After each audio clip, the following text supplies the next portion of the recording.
ಊರಿನ ಎಲ್ಲ ಗುರುಹಿರಿಯರೇ, ನನ್ನ ಮುಖ್ಯ ವಿದ್ಯಾರ್ಥಿಗಳೇ, ಗುರುವಿಂದವೇ, ತಮ್ಮೆಲ್ಲರಿಗೂ ಇನ್ನೊಮ್ಮೆ 79ನೇ ಸ್ವತಂತ್ರ ದಿನದ ಹಾರ್ದಿಕ ಶುಭಾಶಯಗಳು. ತಮ್ಮೆಲ್ಲರಿಗೂ ತಿಳಿದಿರುವಂತೆ ನಮ್ಮ ಭಾರತ ದೇಶ 1947 ವರ್ಷದಿಂದ ಸ್ವತಂತ್ರವಾಗುತ್ತೆ. ಸುಮಾರು 200 ವರ್ಷಗಳ ಸತತ ಪ್ರಯತ್ನ, ತ್ಯಾಗ, ಬಲಿದಾನ ಇದಕ್ಕೆ ಕೊಡಬೇಕಾಗುತ್ತೆ.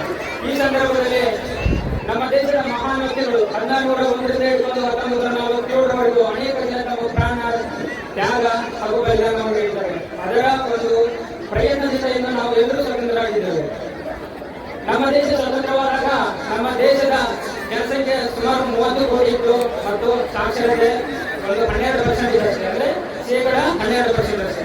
ಸ್ನೇಹಿತರೆ, ಈಗ ನಮ್ಮ ದೇಶದ ಜನಸಂಖ್ಯೆ 130 ಕೋಟಿ ಹಾಗೂ ನಮ್ಮ ಸಾಕ್ಷರತೆ 80%. ಸೊ ಇಲ್ಲೇ ನಾವು ಇದರಿಂದ ಏನು ಗೊತ್ತಾಗತ್ತಂದ್ರೆ ನಮ್ಮ ದೇಶ ಎಲ್ಲ ಕ್ಷೇತ್ರಗಳಲ್ಲಿಯೂ ಒಂದು ಶೈಕ್ಷಣಿಕ ಕ್ಷೇತ್ರ ಇಟ್ಕೊಂಡು, ಆರ್ಥಿಕ ಕ್ಷೇತ್ರ ಇಟ್ಕೊಂಡು, ಒಂದು ಸ್ಪೋರ್ಟ್ಸ್ ಅಲ್ಲಿ ಇಟ್ಕೊಂಡು ಎಲ್ಲ ಕ್ಷೇತ್ರಗಳಲ್ಲಿ ಇಲ್ಲಿವರೆಗೂ ಒಂದು ಪ್ರಗತಿಯನ್ನು ಹೊಂದಿದೆ.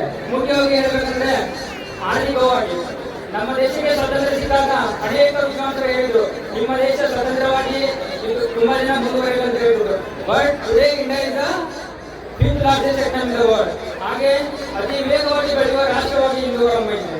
ಅದೇ ರೀತಿಯಾಗಿ ನಾವು ಕ್ರೀಡೆಯಲ್ಲಿ ನೋಡ್ಬೇಕಾದ್ರೆ ನಾವು ನಮ್ಮ ದೇಶ ಈಗ ಒಲಿಂಪಿಕ್ಸ್ ಆಗಿರ್ಬೋದು, T20 ವರ್ಲ್ಡ್ ಕಪ್ ಆಗಿರ್ಬೋದು, ಎಲ್ಲದರಲ್ಲೂ ಒಂದು ಮುನ್ನಡೆಯನ್ನು ಮಾಡಿದೆ.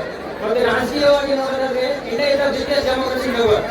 ನಮ್ಮ ಬೇರೆ ಬೇರೆ ದೇಶದಿಂದ ಜನ ಬಂದು ಇಷ್ಟೊಂದು ಜನಸಂಖ್ಯೆ ಇರುವ ದೇಶದಲ್ಲಿ ಹೇಗೆ ಇಷ್ಟೊಂದು ಪ್ರಜಾಪ್ರಭುತ್ವ ಮುಂದೆ ನೋಡ್ಕೊಂಡು ಹೋಗ್ತಿದ್ದಾರೆ ಅಂತ ಹೇಳ್ಬಿಟ್ಟು ಬೇರೆ ಬೇರೆ ದೇಶದಿಂದ ಬಂದು ಇಲ್ಲಿ ನೋಡ್ಕೊಂಡು ಹೋಗ್ಬಿಟ್ಟು ಅಧ್ಯಯನ ಮಾಡ್ಕೊಂಡು ಹೋಗ್ತಿದ್ದಾರೆ. ಇದು ನಮ್ಮ ದೇಶದ ಒಂದು ಮುಖ. ಇದರ ಜೊತೆಗೆ ಇನ್ನೊಂದು ಮುಖ ಇದೆ ನಮ್ಮ ದೇಶದ. ನಮಗೆ ಸ್ವತಂತ್ರ ಸಿಕ್ಕು 79 ವರ್ಷ ಆದರೂ ಕೂಡ ನಮ್ಮ ದೇಶದಲ್ಲಿ ಇನ್ನು ಬಡತನ, ಅನಕ್ಷರತೆ, ಅಸ್ಪೃಶ್ಯತೆ, ಕೀಳು, ನೀರು, ಹಿರಿಯ, ಕಿಡಿ ಎಂಬ ಭೇದ ಭಾವಗಳು ಇನ್ನೂ ಮುಂದುವರಿತಾರೆ. ಸೊ ಸ್ನೇಹಿತರೆ, ಇದನ್ನೆಲ್ಲದನ್ನು ಮೆಟ್ಟಿ ನಿಂತು ನಾವೆಲ್ಲರೂ ನಮ್ಮ ದೇಶವನ್ನು ಇನ್ನಷ್ಟು ಪ್ರಗತಿಶೀಲ ರಾಷ್ಟ್ರವನ್ನಾಗಿ ಕರೆದುಕೊಂಡು ಹೋಗುವುದು ನಮ್ಮೆಲ್ಲರ ಆದ್ಯ ಕರ್ತವ್ಯವಾಗಿದೆ. ಇದರಲ್ಲಿ ಅಧಿಕಾರಿಗಳಾದ ನಾವು ಮುಖ್ಯವಾಗಿ ಯುವಜನತೆ ಹಾಗೂ ಜನಪ್ರತಿನಿಧಿಗಳ ಪಾತ್ರ ಬಹು ಮುಖ್ಯವಾಗುತ್ತದೆ. ಈಗಿನ ಯುವಜನತೆ ಯಾವುದೇ ರೀತಿಯ ದುಶ್ಚಟಗಳಿಗೆ ಒಳಗಾಗದೆ ತಮ್ಮ ಜೀವನದಲ್ಲಿ ಶೈಕ್ಷಣಿಕ ಒಂದು ಕಲಿಕೆಯೊಂದಿಗೆ ನೈತಿಕ ಒಂದು ತತ್ವಗಳನ್ನು ತಮ್ಮ ಜೀವನದಲ್ಲಿ ಅಳವಡಿಸಿಕೊಂಡು ಹೋಗಿ ನಮ್ಮ ದೇಶವನ್ನು ಪ್ರಗತಿಪರ ರಾಷ್ಟ್ರದಲ್ಲಿ ಕೊಂಡೊಯ್ಯುವ ನಿಮ್ಮ ಪಾತ್ರ ಬಹು ಮುಖ್ಯವಾಗಿದೆ. ಅವಕಾಶ ಮಾಡಿಕೊಟ್ಟಂತ